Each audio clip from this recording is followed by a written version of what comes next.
I'm learning that it's okay to know where you're lacking and to know your flaws. And when you recognize that, you know how to fix it, you know how to level up. And I feel like that's how you boss up.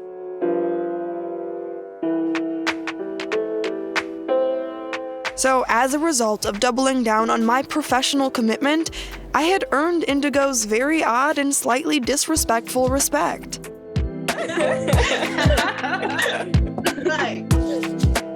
So one of the things that I've been doing is making sure I have mentors that I can turn to for different things. I want to get my PhD. So let me make sure that I have mentors that have gone through that process. I still want to make sure I am a kind person, that I don't reach my destination, I end up changing. So let me make sure I have a mentor that specifically exhibits all the traits that I want to make sure I see in myself as well.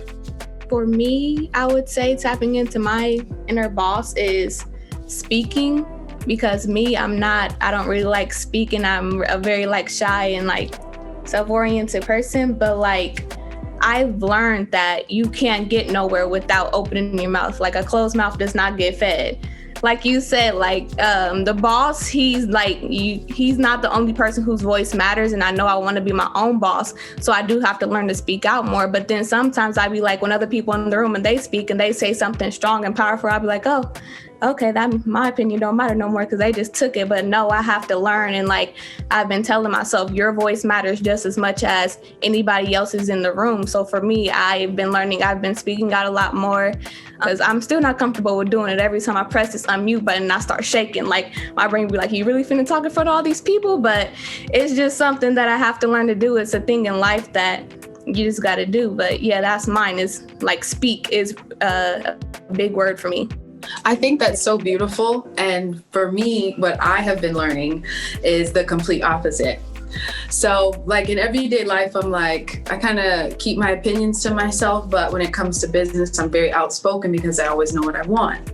But what I'm learning, and it has really kind of just been helping me level up, is that for me personally, I have to close my mouth sometimes and just listen to what people are saying. And I'm becoming more disciplined in that way. And even though sometimes you're thinking oh, this is some bullshit, or I don't believe that, I don't.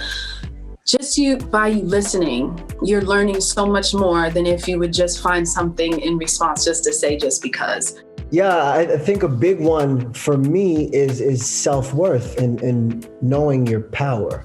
I used to, let's say maybe it was a collaborative effort with a brand, or I'm working with a corporation or something, or someone that I'd really revered and wanted to work with. I'd look at them oh, wow, this is something I really wanted. I can't believe they wanted to work with me. And then I said, wait, how did I even get here?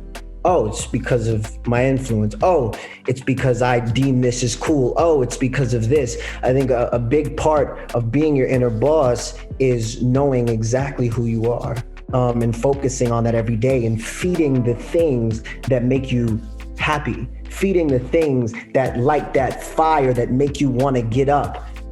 I love that you said that, because I think that is so important. Before you can make any boss moves, you really have to know yourself. And someone else had said this, when someone else maybe at the table or a panel says something that's really intuitive and you think, oh, well, how am I going to, come back after that? You have to know your opinion does matter.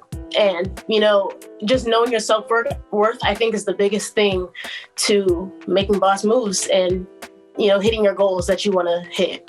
I think for me, I wake up every single day and tell myself three things. First, that is, I am enough. The second is, you are worthy. And the third one is that you are powerful. Absolutely.